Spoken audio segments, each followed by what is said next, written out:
அனைவருக்கும் வணக்கம். இப்போ நம்ம கடலூர் மாவட்டம் விருத்தாசலத்துக்கு பக்கத்தில் இருக்கிற முகாசப்பரூர்ன்ற ஊருக்கு தான் போகிறோம். இந்த ஊரில் அப்படி என்ன விசேஷம் அப்படின்னா, கோரக்க சித்தரோட ஜீவ சமாதி அமைந்துள்ளது. இது விருத்தாசலத்திலேருந்து சுமார் 8 கிலோமீட்டர் தொலைவில் இருக்குது. இந்த முகாசப்பரூர்ன்ற கிராமத்தோட நுழைவு வாயிலேயே அழகிய திருக்குளத்தில் அள்ளி மலர்ந்திருக்கிறத தரிசிச்சுக்கிட்டே நம்ம ஊருக்குள்ளே போகிறோம். இந்த கிராம குளத்தில் 2 வகையான கலர்கள், அதாவது வெள்ளை மற்றும் இந்த ரோஸ் கலரில் இருக்கிற அல்லி மலர்கள் நிறைய பூத்திருக்குது. பார்க்க கண்கொள்ளா காட்சியாக இருக்கின்றது. விருத்தாசலத்திலிருந்து நகர பேருந்து வசதி இருக்கின்றது. இந்த இப்போ ஊருக்குள்ளே வந்துட்டோம். ஊர் ஆரம்பத்திலேயே ஆலயம் அழகுற அமைஞ்சிருக்குது. நம்ம ஆலயத்துக்கு எதிர்ப்புறம் நம்ம போகிற வாகனங்களை நிறுத்துறதுக்கு ஏராளமான இடவசதி இருக்குது. இப்போ வாகனம் வாசல் வரைக்குமே, ஆலயத்தோட வாசல் வரைக்குமே நம்ம வாகனத்தில் போய் வாசப்படியிலேயே இறங்கிக்கலாம். ஆலயத்துக்கு வந்துட்டோம். சின்ன கோயில் தான், ஆனால் சாநித்தியம் நிறைஞ்சு இருந்தது. ஒரு மன அமைதி ஆலயத்துக்குள்ளே நுழையும் போதே நமக்கு கிடைக்கிறத உணரலாம். பெரிய ராஜகோபுரங்கள் எதுவும் இல்லை. சின்ன மொட்டை கோபுரமும் அதை உள்ளே ஒரு சின்ன கோவிலும் தான் இருக்கின்றது. உள்ளே நுழைஞ்சதுமே எதிர்ப்புறத்தில் கொடிக்கம்பத்தை நம்ம தரிசனம் செய்யலாம். கொடிக்கம்பத்தை தாண்டினதும் நந்திகேஸ்வரரை நம்ம தரிசிக்கலாம். கலை வேலைப்பாட்டோட அழகாக இருக்குது. இதுக்கு பிரதோஷ வழிபாடு சிறப்பாக செய்கிறாங்களாம். இப்போ கோயிலை சுற்றி இப்போ பார்க்கலாம். ஆலயத்தின் உள்ளே நுழைஞ்சதுமே நம்ம நுழையும் போது வலப்புறம், அதாவது வடகிழக்கு மூலையில் நவகிரக சன்னதி இருக்குது. வாயிலோட 2 பக்கமும் உள்புறமாக சந்திரன் மற்றும் சூரியன் தனி ஆலயத்தில் இருக்காங்க. சின்ன ஆலயத்தில் மூர்த்தங்கள் இருக்குது. அதுக்கு பக்கத்துலேயே சமையல் செய்வதற்கு உள்ள கூடம், குடிநீர் வசதி அதெல்லாமே இருக்குது. ஆலயத்தோட வலதுபுறம் மகான் சித்தரோட ஜீவசமாதி இருக்குது. அது தனியாக நம்ம போய் தரிசிக்கலாம். இப்போ ஆலயத்துக்கு முன்னாடி ஆலயம் மற்றும் சித்தர் பற்றிய குறிப்புகள் எழுதி வச்சுருக்காங்க. போஸ்டராகவே இருக்குதுங்க, நம்ம பார்க்கலாம். சிவனின் பெயர் அருள்மிகு விஸ்வநாதர். சிவனோட இடதுபுறத்தில் அன்னை அன்னபூரணி அழகுற வீற்றிருக்கிறாங்க. சங்கநிதி பதுமநிதி அமைக்கப்பட்டிருக்கு. காசிக்கு நிகரானவர் இந்த அன்னபூரணி அப்படின்னு சொல்கிறாங்க. நல்ல எழிலான ஆஜானுபாகுவான தோற்றத்தோட அன்னபூரணி நமக்கு அருள் பாலிக்கிறாங்க. அவசியம் திருவுருவம். சிவன் கோவிலோட வெளிச்சுற்று பிரகாரத்தில் வினை தீர்க்கும் விநாயகர் வீற்றிருக்கின்றார். அதை அடுத்து தட்சாமூர்த்தி இருக்கின்றார். இங்கு வினை தீர்த்த விநாயகருக்கு சிறப்பு வழிபாடுகள் செய்யப்படுகின்றது. சுற்றுப்பிரகாரத்தில் வள்ளி, தெய்வானை, ஐஸ்வர்ய லட்சுமி போன்ற உப தெய்வங்கள் வீற்றிருக்கின்றார்கள். நாகலிங்க மரம் பூத்து குலுங்குகின்றது. உள்ளிருந்தே நாம் இந்த கோபுரத்தில் சிறப்பாக செய்யப்படுகின்றது. அடுத்ததாக மகான் சித்தர், கோரக்க சித்தரோட ஜீவசமாதியை தரிசிக்க போகிறோம். இங்கே சித்தரோட ஜீவசமாதிக்கு முன்னால் விழா காலங்களில் கூடக்கூடிய பெரும் கூட்டத்திற்கு ஏற்ற மாதிரி ஷெட்டு போட்டிருக்காங்க. முதல்ல யார் இந்த மகான் கோரக்கர் சித்தர் அப்படின்றத தெரிஞ்சுக்கலாம். இவர் வசிஷ்ட மகரிஷிக்கும் தெய்வ பெண்ணான ஒரு குரத்திக்கும் பிறந்தவர். இவர் கார்த்திகை மாதம் ஆயில்யம் நட்சத்திரத்தில் பிறந்தார் அப்படின்னு இவரை பற்றிய குறிப்புகளை போகர் தான் எழுதின போகர் 7000ன்ற நூலில் குறிப்பிட்டிருக்கார். இந்த கோரக்கர் சித்தர் வட மாநிலத்தை சேர்ந்தவர் அப்படின்னு சொல்கிறாங்க. அதாவது மராட்டிய மாநிலத்தில் கோரக்பூர்ன்ற ஊரில் இவர் பிறந்து வளர்ந்துருக்காரு. அங்கேருந்து சதுரகிரிக்கு பல மகான்களோட தொடர்பு ஏற்படுத்திக்கிட்டார். குறிப்பாக சொல்லணுன்னா போகர், சட்டைமுனி, கொங்கணர், திருமூலர், காகபுஜண்டர் போன்ற பல முனிவர்கள்ட்ட இவர் தன்னோட தொடர்பை ஏற்படுத்திக்கிட்டு அவங்கள குருவாக ஏற்றுக்கிட்டு அவங்ககிட்டேருந்து பல கலைகளை, குறிப்பாக சித்த வைத்தியம், பல சித்துக்கள், வான சாஸ்திரங்கள் போன்றவற்றையெல்லாம் அவர் கற்றுக்கிறாரு. ஏழை எளிய மக்களுக்கு வைத்தியம் செய்து தீராத வியாதிகளையும் குணப்படுத்துகிறார். பழனி முருகன் சிலையை போகர் செய்கிறதுக்கு உறுதுணையாக இருந்திருக்கார். இப்போ கோரக்க சித்தரோட ஜீவ சமாதியை நம்ம பார்க்குறோம். சமாதிக்கு முன்னே இந்த மாதிரி நல்ல விசாலமான ஷெட்டு போட்டிருக்காங்க. விசேஷ ஆராதனைகள் அப்போது நிறைய கூட்டம் வருமா, அதுக்காக அவங்க பக்தர்களோட வசதிக்காக ஷெட்டு போட்டிருக்காங்க. சிவன் சன்னதியும் சித்த சமாதியையும் நான் இப்போ குறிப்பிட்டு காட்டியிருக்கேன். அங்கேயே வந்து சித்தர் ஜீவ சமாதியிலேயே அவரோட துதி பாடல்களை வந்து எப்படி தியானம் பண்ணணும்னு குறிப்பு எழுதி வச்சுருக்காங்க. அந்த ஜீவ சமாதிக்கு பின்பக்கமே ஒரு கண்ணாடி தியான மண்டபம் ஒன்று அமைச்சிருக்காங்க. அதில் சுவற்றில் வந்து எல்லா சித்தர்களோட படங்களையும் வரைஞ்சிருக்காங்க. அந்த கண்ணாடி அறைக்குள்ளே நம்ம எவ்வளோ நேரம் வேணாலும் அமர்ந்து தியானம் செய்ய முடியும். கண்டிப்பாக ஒரு பாசிட்டிவ் வைப் வந்து நம்ம உணரலாம் அங்கே இருக்கும் பொழுது. சித்தரை என்ன மந்திரம் சொல்லி நம்ம வணங்கணும், தியானம் பண்ணணும் அப்படின்றது குறித்தும் அங்கே வந்து குறிப்பு எழுதி வச்சுருக்குறாங்க. அது புதுசாக வர்ற பக்தர்களுக்கு நிச்சயமாக உபயோகமாக இருக்கும். பாருங்கள், சித்தர் மகான்களோட ஏழான தோற்றத்தை அழகாக வரைஞ்சி வச்சுருக்காங்க. நல்ல முறையில் இந்த அறையும் பராமரிக்கப்பட்டு வருது. எவ்வளோ நேரம் வேணாலும் நீங்கள் அமர்ந்து தியானம் செய்ய முடியும். உங்கள் மனக்குறைகளை இறைவன் கோரக்க சித்தர் ஜீவ சமாதி இதுதான் அப்படின்றதுக்கு ஒரு அடையாளத்தை சொல்கிறாங்க. அதாவது கோரக்க சித்தர் அவர் எழுதின தனி நூல் தொகுப்புன்ற ஒரு நூலில் 4வது பாடலில் இதை பற்றி விரிவாக சொல்லியிருக்காராம். அந்த பாடலில் அவர் வந்து நான் பல தேசத்துக்கு போயிட்டு கடைசியாக பரூர் பட்டியை சேர்ந்தேன் அப்படின்னு சொல்லியிருக்காரு. பட்டி பரூர் அப்படின்ற அந்த ஊர் தான் இப்போ முகாசப்பரூர்னு வழங்கப்படுது. இந்த கோரக்க சித்தர் எந்த தாயுடைய கர்ப்பத்திலும் இல்லாமல் அடுப்பு சாம்பலில் இருந்து உருவானவர் அப்படின்னு அங்கே பூஜை செய்கிறவர் தெரிவித்தார். ஒரு தடவை வசிஷ்ட முனிவர் ஒரு யாசகம் கேட்டு வரும்போது ஒரு வீட்டில் ஒரு பெண்மணி வந்து தனக்கு குழந்தை பாக்கியம் இல்லைன்றதை தெரிவிக்கிறாங்க. உடனே அவங்களுக்கு வந்து ஒரு விபூதியை கொடுத்து இதை நீ சாப்பிடு அப்படின்னு சொல்லிட்டு வசிஷ்டர் போயிடுறாரு. உனக்கு குழந்தை கிடைக்கும் அப்படின்னு சொல்லிட்டு போயிடுறாரு. அப்போ பக்கத்து வீட்டு பெண் வந்து என்ன சொன்னாலாம், எவனோ ஒருத்தன் தெருவில் போகிறவன் கொடுக்குற விபூதியை நீ சாப்பிட போறியா, அதை தூக்கி போடு அப்படின்னு சொல்கிறதும் இவங்க என்ன பண்ணுறாங்க, அதை கீழே போட்டால் மற்றவங்க காலில் மிதிப்படுமே அப்படின்னு சொல்லிட்டு எரிஞ்சிட்டு இருக்க அடுப்பில் அந்த விபூதியை போட்டுடுறாங்க. அடுத்த நாள் காலையில் அந்த அடுப்பு சாம்பலை வாரி குப்பமேட்டில் போட்டுடுறாங்க. கொஞ்சம் ஒரு 10 வருஷம் கழித்து அந்த வசிஷ்டர் மறுபடியும் அதே வழியாக வர்றாரு. தான் கொடுத்த அந்த விபூதியால் பிறந்த மகனை பார்க்கணும் அப்படின்னு சொல்லிட்டு அந்த பெண்மணி அந்த வீட்டுக்கு போகிறாரு. பெண்மணி இருந்த வீட்டுக்கு போயிட்டு, எங்கே உன் பையன், அவனை நான் பார்க்கணும் அப்படின்னு சொல்கிறாரு. எனக்கு குழந்தை இல்லை, எனக்கு ஏது பையன் அப்படின்னு சொல்லிட்டு அந்த பெண்மணி சொல்கிறாங்க. அப்போ வசிஷ்டர் கேட்குறாரு, நான் தானே உனக்கு விபூதி கொடுத்தேன், உனக்கு மகன் பிறப்பான்னு சொல்லிட்டு அப்படின்னு சொல்லிட்டு அவர் கேட்கும் பொழுது, நான் அதை வந்து பயன்படுத்தலை, நான் தூக்கி போட்டுட்டேன் அப்படின்னு சொல்கிறாங்க. எங்கே போட்டேன்னு சொல்லிட்டு கேட்கும்போது இவங்க நடந்த கதையை சொல்கிறாங்க. அப்போ அந்த குப்பமேட்டுக்கு போகிறார் அவர். போனால் அதில் நிறைய கோரப்புல்லெல்லாம் முளைஞ்சிருந்து தான். அவர் என்ன சொல்கிறாரு, கோரக்கா வெளியில் வா அப்படின்னு சொல்லிட்டு கூப்பிடுறாரு.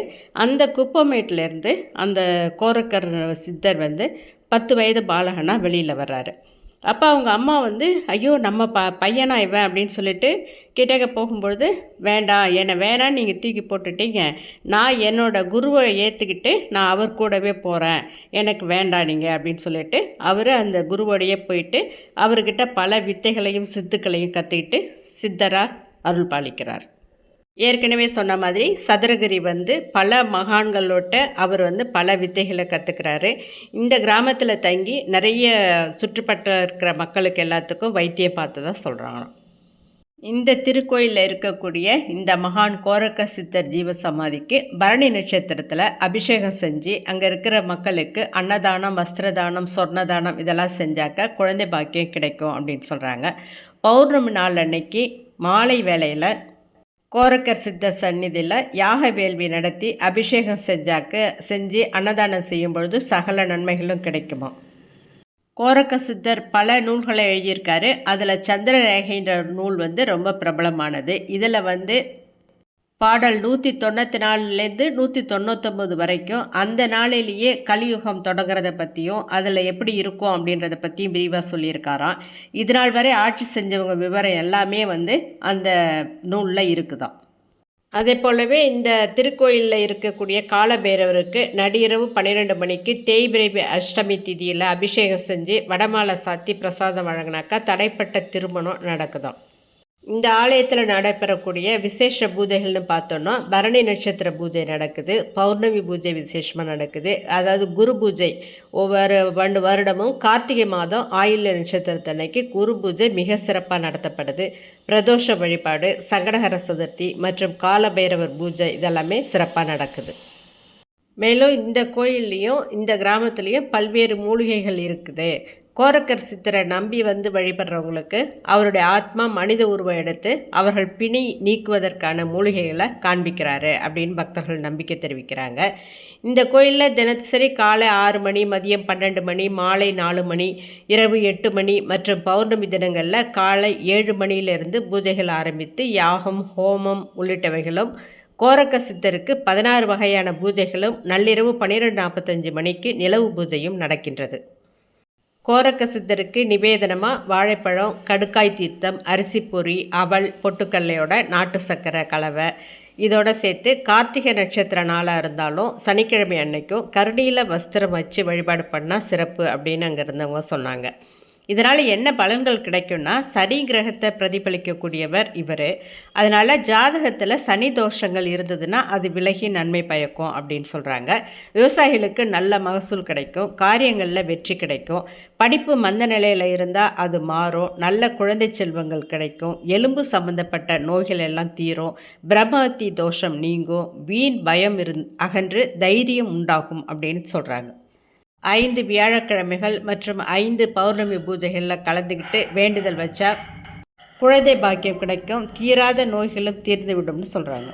இந்த ஆலயத்துக்கு விருத்தாசலத்திலேருந்து டவுன் பஸ் இருக்குது, தனியார் பேருந்துகளும் இருக்குது. அதே மங்களம்பேட்டை பக்கத்தில் மங்களம்பேட்டை ஊர்லேருந்தும் டவுன் பஸ்ஸும் தனியார் பேருந்துகளும் இருக்குது, ஷேர் ஆட்டோவும் கிடைக்கிது. இந்த முகாசப்பரூர் சித்தர் கோவிலில் விநாயகர் சதுர்த்தி அன்னைக்கு எடுத்த பூஜையின் போது எடுத்த புகைப்படத்தில் வழக்கமான விநாயகர் உருவம் இல்லாமல் சித்தரோட முகம் வந்து தெரிஞ்சது அப்படின்னு சொல்கிறாங்க. அந்த ஃபோட்டோவை வந்து ஆலயத்தில் வச்சுருக்காங்க. கோரக்கர் சித்தர் தன்னோட சந்திரரேகைன்ற நூலில் பல கலியுகம் பற்றி பல விஷயங்களை எழுதியிருக்காரு. கலியுகத்தில் நான் மறுபடியும் பூமிக்கு வருவேன், அதாவது போகர் சித்தர் மறுபடியும் பூமிக்கு வருவார் அப்படின்னு குறிப்பிட்டிருக்காரு.